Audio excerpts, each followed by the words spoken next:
पावसाच्या सरीत गार भिजलो मी, पावसाची गाणी म्हणत पावसात निघलो मी.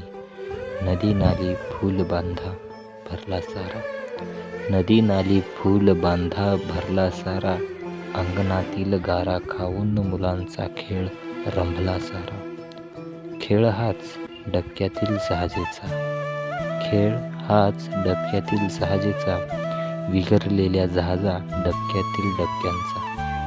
पुन्हा त्या आठवणीला आठवून सामोर जावं, भिजलेल्या मोगऱ्याचा सुगंध घेत राहावं. सुगंध धुंद हा सुगंधाने ज्योत मनाची लावत राहावं. सुगंधाने ज्योत मनाची लावत राहावं. धुंद पावसाची बेधुंद गाणी गात जावं. धुंद पावसाची बेधुंद